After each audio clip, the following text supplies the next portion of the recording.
Bienvenidos a Perceptalia, este espacio donde pensamos sin prisa, entendemos sin miedo y bueno, descubrimos que la filosofía está de verdad en todas partes. Hola, qué bueno están aquí para otra charla. Hoy nos metemos, creo yo, con una de las grandes preguntas, quizás la más humana de todas. ¿Qué es la felicidad? La pregunta del millón, ¿no? Totalmente. ¿Es una meta que hay que alcanzar, un estado de ánimo que va y viene o es más bien, no sé, una forma de vivir? Justo esa es la cuestión. Y fíjate, tenemos un montón de ideas sobre la mesa para explorar hoy. A ver, cuéntame. Pues desde filósofos de hace siglos hasta la psicología más reciente, incluso críticas culturales de ahora mismo. O sea, un recorrido completo. Exacto. La idea es ver qué podemos sacar en claro de todo esto. ¿Qué nos dicen estas voces tan distintas sobre eso que llamamos felicidad?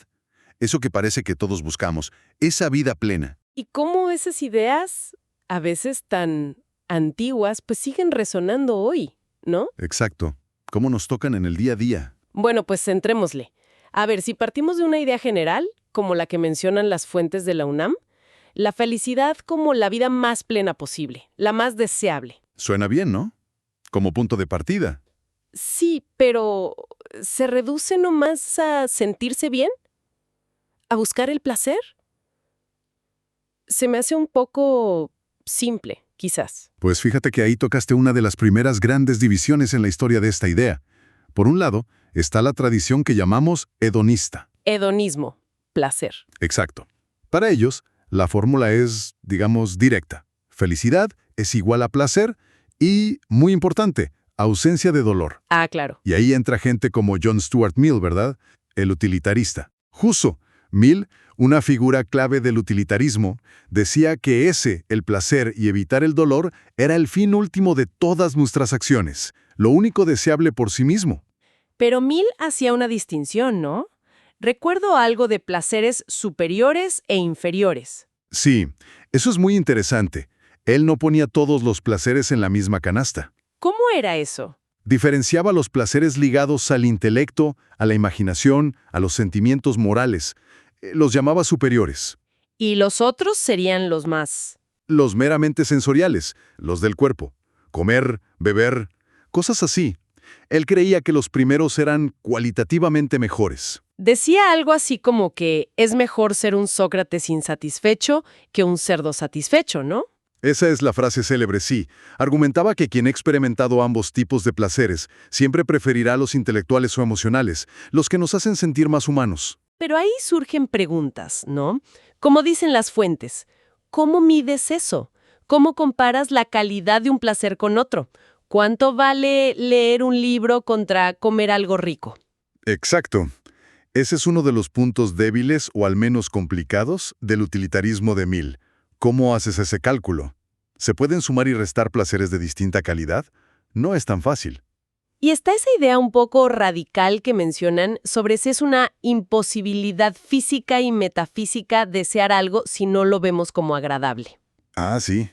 Ese es parte de su argumento psicológico. ¿A qué se refiere? Básicamente a que para Mill, desear algo y encontrarlo placentero son en el fondo la misma cosa. Si deseas algo por sí mismo, es porque de alguna manera lo asocias con el placer o con el alivio del dolor. Suena a que siempre estamos buscando la zanahoria del placer. ¿No deja fuera cosas como el sacrificio, el deber? Es una de las grandes críticas, claro. ¿Qué pasa cuando hacemos algo difícil, doloroso incluso, por un ideal, por otra persona? Ahí donde queda el placer inmediato. Mill intentaba explicarlo diciendo que a la larga eso también trae una forma de satisfacción, pero sí es debatible. Vale, entonces ese es un camino, el hedonismo, el placer. Pero mencionabas otra gran tradición. La otra gran vereda, sí. La de Aristóteles y su concepto de eudaimonía. Eudaimonía. Ya la palabra suena diferente. Totalmente. A menudo se traduce como felicidad, pero es mucho más que eso. Quizás florecimiento humano o vivir bien, tener una vida plena, le hace más justicia. O sea, no es solo un sentimiento pasajero de qué a gusto estoy. Para nada. Para Aristóteles, la eudaimonía es el bien supremo, el objetivo final de todas nuestras acciones. Es algo que buscamos por sí mismo, no como medio para otra cosa. Lente, la arete. Y específicamente con la actividad excelente propia del ser humano. usar la razón. Ah, o sea, no es un estado pasivo de recibir cosas buenas. No, es una actividad, es actuar conforme a la virtud, y la virtud más elevada es la que involucra nuestra capacidad racional. Es hacer las cosas bien, vivir de acuerdo a nuestra naturaleza racional. Es un concepto mucho más activo, más de construcción personal, ¿no? Exacto.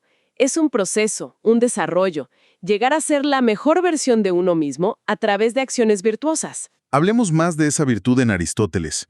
Mencionabas que no es ser perfecto, sino encontrar el justo medio. ¿Cómo funciona eso en la práctica? Suena bien, pero a veces.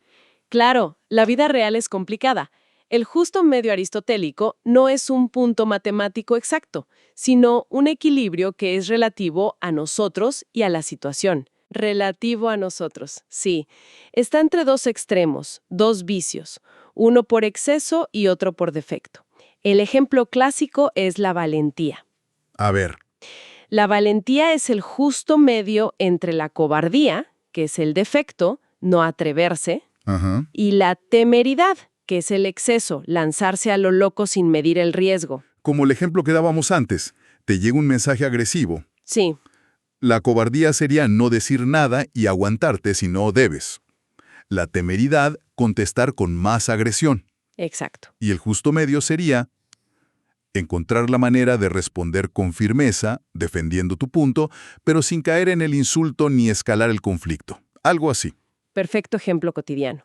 Ese sería el actuar virtuoso en esa situación. Y lo clave para Aristóteles es que esto no es automático, se aprende. Se aprende y se perfecciona con la práctica, con el hábito.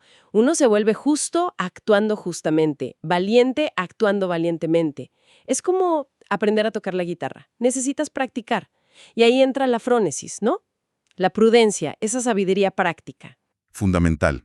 La frónesis es esa inteligencia que te permite discernir cuál es el justo medio aquí y ahora, en esta situación concreta. Es la razón aplicada a la acción moral. Sin ella la virtud se queda en buenas intenciones. Ok, tenemos hedonismo y eudaimonía aristotélica. Pero hay más visiones, ¿verdad? Mencionaste a los estoicos. Ah, los estoicos. Ellos ofrecen una perspectiva bastante diferente, incluso más radical en cierto sentido. ¿En qué sentido? Para los estoicos, la virtud, que ellos entendían como vivir de acuerdo a la razón y la naturaleza, era el único bien verdadero. La felicidad residía exclusivamente en eso. El único. O sea, todo lo demás. Todo lo demás, salud, riqueza, placer, dolor, reputación, incluso la vida y la muerte, eran cosas indiferentes. Adiaforía le llamaban. Indiferentes. Eso suena... fuerte. ¿De verdad daba igual estar sano que enfermo? Bueno, matizaban un poco. Distinguían entre indiferentes preferibles, como la salud, y no preferibles, como la enfermedad. Reconocían que unas cosas facilitan más la vida que otras, Ajá. pero insistían en que tu felicidad fundamental, tu paz interior, no dependía de tener o no esas cosas, sino únicamente de tu virtud, de tu actitud racional y de aceptar lo que el destino o la naturaleza te deparara. ¿Y lo que buscaban era esa famosa ataraxia? Exacto, esa tranquilidad de ánimo, esa imperturbabilidad. La idea era librarse de las pasiones negativas, miedo, deseo excesivo, tristeza, placer irracional, que, según ellos, provenían de juicios erróneos sobre lo que es bueno o malo. Como el ejemplo del tráfico que mencionabas. Aceptar que no puedes cambiar el embotellamiento, solo tu reacción ante él. Mantener la calma. Es una buena analogía moderna, sí. Se trata de enfocarte en lo que sí puedes controlar. Tus juicios, tus respuestas, tu carácter. Y aceptar lo que no puedes controlar. Séneca decía que la filosofía era medicina para el alma. Pero aquí vuelve la pregunta, ¿no? La que también señalan las fuentes de la UNAM. ¿Es realista pensar que las circunstancias externas no importan nada? Es el gran pero al estoicismo más estricto. Digo, puedes ser feliz si te están torturando o si vives en la miseria absoluta. Suena muy difícil. Exacto. Aristóteles, en cambio, tenía una visión más, digamos, terrenal. Sí, él sí consideraba necesarios ciertos bienes externos, ¿verdad? Sí. Para él la virtud era lo principal, el componente esencial de la eudaimonía. pero reconocía que para poder ejercer plenamente esa virtud necesitaba ciertas condiciones externas mínimas, algo de salud, recursos, amigos, libertad. Claro, no puedes ser generoso si no tienes nada que dar. Justo. Para Aristóteles, la fortuna, las circunstancias externas, sí juegan un papel en la felicidad, aunque sea secundario al de la virtud. El estoico diría que, incluso en la peor situación, puedes ser virtuoso y por tanto feliz. Es una diferencia clave. Muy bien, y si damos un salto enorme en el tiempo, hasta hoy, ¿cómo se ve esto? La psicología positiva habla mucho de felicidad, ¿no? Le llaman bienestar subjetivo. Sí, es un campo que ha crecido muchísimo. El bienestar subjetivo se enfoca más en la experiencia personal, en cómo la gente evalúa su propia vida. Y cómo lo miden o entienden generalmente tiene dos componentes. Uno cognitivo, que es la satisfacción general con la vida. ¿Estás contento con cómo te va en general? ¿Ok? Y otro afectivo, que tiene que ver con la frecuencia e intensidad de las emociones positivas y negativas que experimentas en tu día a día. Es un enfoque más empírico, basado en lo que la gente reporta sentir y pensar. Pero vivimos tiempos peculiares, ¿no? Hay como una presión por ser feliz. Filósofos como Byung-Chul Han hablan de la obligación de ser feliz. Exacto. Esa es una crítica muy potente a nuestra cultura actual. Como si fuera un mandato, tienes que estar bien, sonreír para la foto, mostrar éxito. Y si no, algo anda mal contigo. Justo eso. Y también críticas como las de Sara Ahmed señalan cómo este imperativo de la felicidad puede volverse una carga, una nueva forma de control o de autoexplotación. Ahmed dice que la felicidad se promueve casi como una técnica, como un objeto de consumo. Como si tuviéramos que adquirir felicidad. Sí, como si fuera un capital que debes acumular. Mostrarte feliz, positivo, resiliente, todo eso se valora mucho. Y eso puede ocultar problemas reales o generar mucha ansiedad si no te sientes así. ¿Te has dado cuenta de que a menudo pensamos más en la felicidad que vendrá que en la de ahora? Totalmente. Es muy común esa proyección al futuro. ¿Seré feliz cuándo? Termine la carrera, consiga ese trabajo, me compre esa casa, me jubile. Sí, siempre parece estar un poquito más allá, ya sea como metas individuales o incluso como proyecto social, como pensaban los ilustrados con la idea de progreso. Y además, esta idea de felicidad no es universal, ¿verdad? Cambia según la cultura. Muchísimo. La investigación como la que citan en la Revista Latinoamericana de Psicología Positiva muestra diferencias importantes.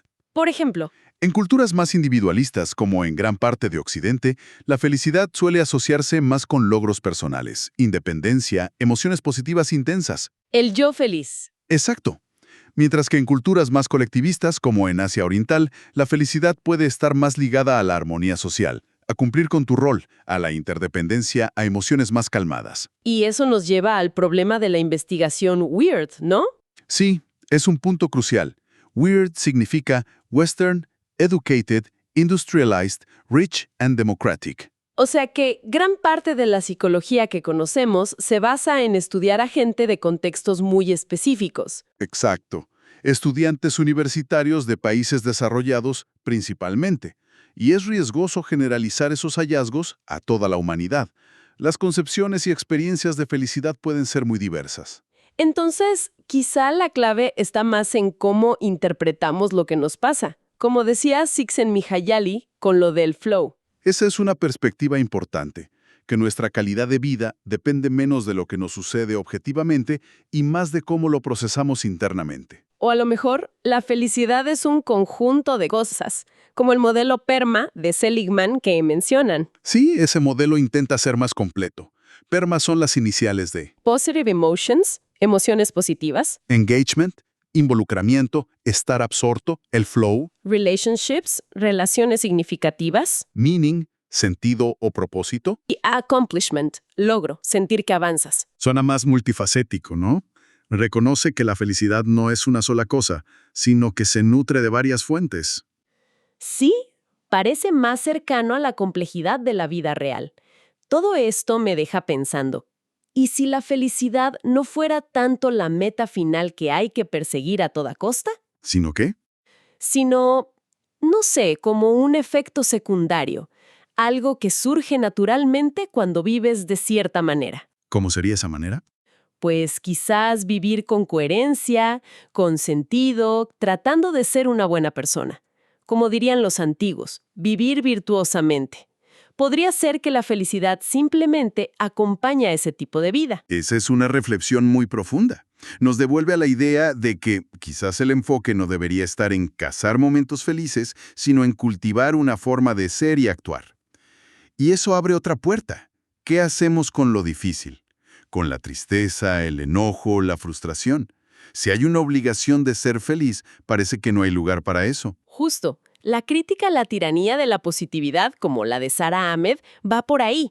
Dice que la infelicidad, el malestar, no son errores que hay que eliminar. Sino que a lo mejor tienen algo importante que decirnos.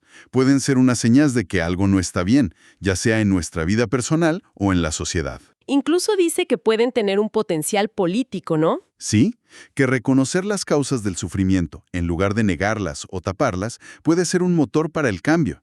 A veces, aferrarse a lo que te hace infeliz, no para hundirte, sino para entenderlo y denunciarlo, puede ser un acto de resistencia. Volvemos a esa tensión entre lo interno y lo externo.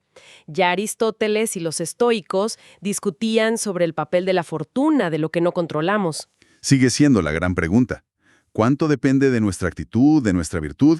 ¿Y cuánto de las circunstancias, de la suerte, de las estructuras sociales? Ahmed plantea algo fuerte ahí, que el mundo como que acoge mejor a unos que a otros para ser felices.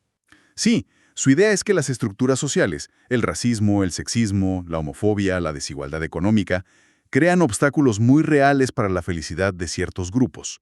No es lo mismo buscar la felicidad si naces con ciertos privilegios que si enfrentas barreras sistémicas constantemente. Exacto. La felicidad no ocurre en un vacío, está conectada con las condiciones materiales y sociales. La experiencia del bienestar puede ser muy distinta dependiendo de quién eres y dónde estás situado. Vaya, entonces buscar una definición única y para todos se queda corto, ¿no? Parece que sí. Lo más enriquecedor es explorar todas estas perspectivas, estas tensiones. No hay una receta mágica. Lo que nos queda es un panorama complejo. Un mapa con muchos caminos. Desde la vida virtuosa de Aristóteles, la serenidad estoica, el cálculo de placeres de Mill, hasta las críticas actuales sobre la presión social y la importancia del contexto cultural y estructural. La felicidad parece menos un destino y más una brújula, quizá. Me gusta esa idea. Una brújula que nos ayuda a navegar y hacernos preguntas importantes sobre cómo queremos vivir. Entonces, más que una respuesta cerrada, quizá lo valioso es la pregunta que queda abierta, ¿no? Si la felicidad no es solo sentirse bien todo el tiempo, ni tampoco algo que logramos solos sin importar nada más. Ajá. ¿Qué significaría para cada quien intentar construir una vida buena, una vida que florezca, en medio de este mundo tan complejo y a veces tan difícil? Esa es la invitación, ¿verdad? A seguir pensando, a conectar estas ideas con la propia experiencia. Quizá la verdadera búsqueda no es la felicidad como tal, sino el camino. Buscar vivir con sentido, con virtud, con conciencia. Reconociendo lo que sí podemos hacer, pero también nuestra conexión con los demás y con el mundo. Exactamente. Bueno, pues esto fue Perceptalia, el lugar donde pensar se vuelve un acto de libertad. Esperamos que algo de esta charla les haya resonado, les haya dejado pensando. Si fue así, compartan esta conversación. Y ojalá nos acompañen en la próxima exploración. Hasta entonces.